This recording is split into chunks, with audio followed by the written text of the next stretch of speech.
શ્રી કૃષ્ણ. તો આજે આપણે બનાવવાના છે પકોડા, અને પકોડા બનાવવા માટે મેં 500 ગ્રામ જેટલા બટેકા લીધા છે.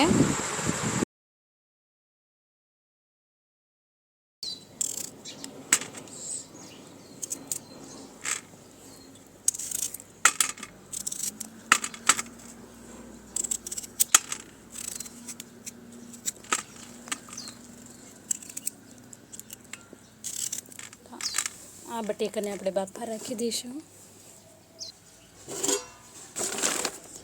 ઢોકળિયામાં પાણી રાખી દીધું છે, તો તેમાં આપણે બટેકા નાખી દઈશું.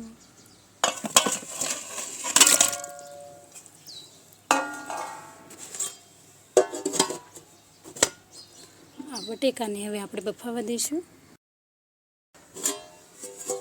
તો આપણે બટેકા બફાઈ ગયા છે, તેને આપણે બહાર કાઢી લઈશું.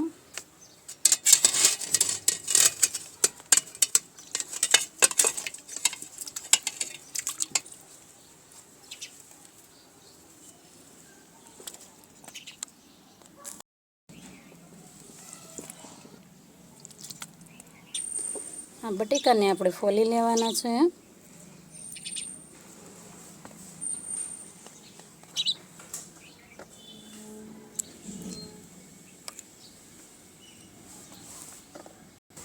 તો આપણે આ બધા જ બટેકા ફોલાઈ ગયા છે. તો પહેલાં આપણે ચણાના લોટનું બેટર બનાવી લઈશું. હું ને મારી મમ્મીએ પકોડા બનાવી છે, તો પહેલાં આપણે બેટર બનાવી નાખશું.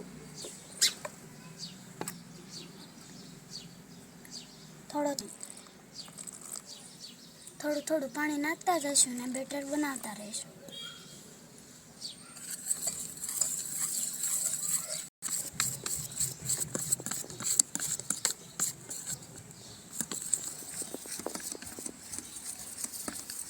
પહેલાં થોડી વઘાણી, થોડું મીઠું અને ચપટી જેટલી થોડીક હળદર, પછી આપણે આને હલાવી લઈશું.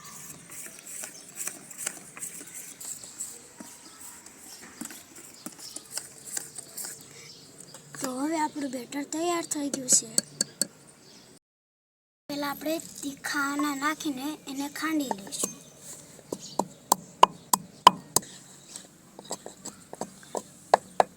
તો આપણે તીખા વાટકામાં કાઢી લઈશું. આદુ, લસણ અને મરચાં અંદર આપણે ખાડી લઈશું.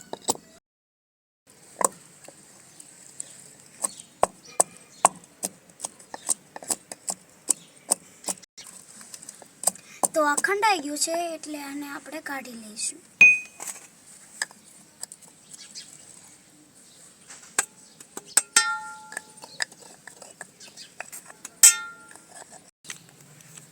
તો આપણે આ બટેકા લઈ લીધા છે, તેનો આપણે મસાલો બનાવી નાખશું. થોડા તીખા, આદુ મરચાં લસણની પેસ્ટ, હળદર, લાલ મરચું, ધાણા જીરું, સ્વાદ પ્રમાણે મીઠું, ડુંગળી, કોથમરી,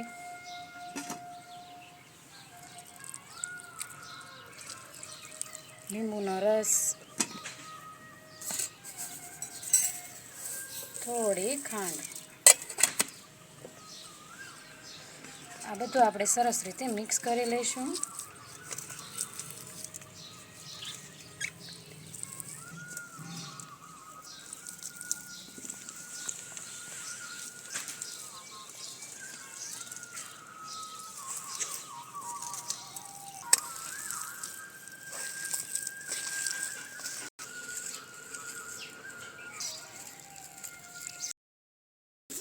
આપણે આ મસાલો સરસ રીતે રેડી થઈ ગયો છે.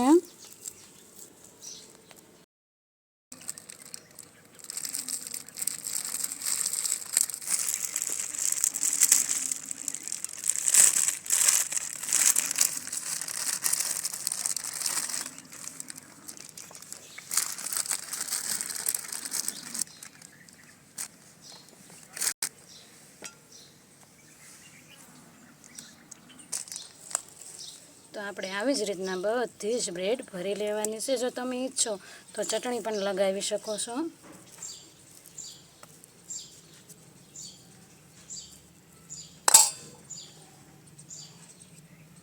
આવી જ રીતના આપણે બધી જ બ્રેડ ભરી લેવાની છે. તો ચાલો જલ્દી ફટાફટ ભરી લઈએ.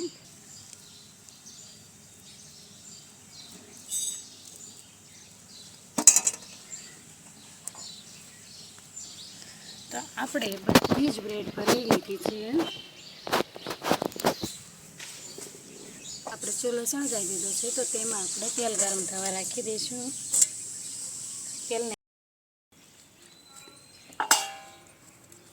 તો બધી જ બ્રેડને આપણે આવી રીતના કટકા કરી લેવાના છે. તો મેં અહીંયા બ્રેડના ટુકડા કરી લીધા છે અને બીજી સાઈડ આપણે તેલ પણ ગરમ થવા આવી ગયું છે. તો હવે આપણે આ પકોડા તળી લઈશું.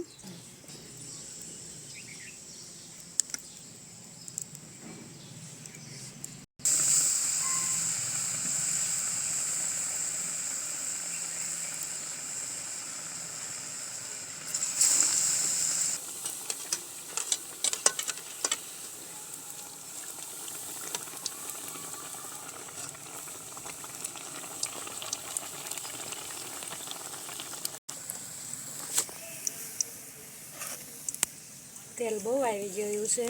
આવી જ રીતના આપણે બધા જ પકોડા તળી લઈશું.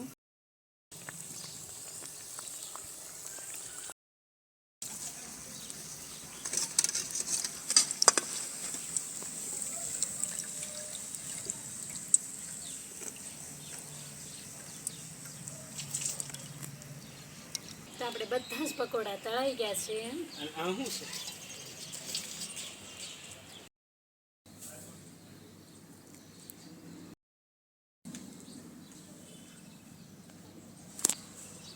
તો આપણે બધા જ પકોડા બનીને રેડી થઈ ગયા છે. તો હવે આપણે નીચે લઈ જઈશું, કારણ કે અહીંયા પરતોપો એટલો લાગે છે, બપોરનો સમય છે અને ગરમી પણ થાય છે. એટલે ગરમીમાં તો કોઈ જમવા બેસશે નહીં, એટલે આપણે હવે નીચે જતા રહીએ. તો ચટણી આપણે બનાવી નાખી ત્યાં ગેસ ઉપર જ તે, અને હવે બેસી ગયા છીએ જમવા. જો તમને અમારો પકોડાનો વિડીયો ગમ્યો હોય તો લાઈક, શેર અને સબસ્ક્રાઈબ કરવાનું ભૂલતા નહીં.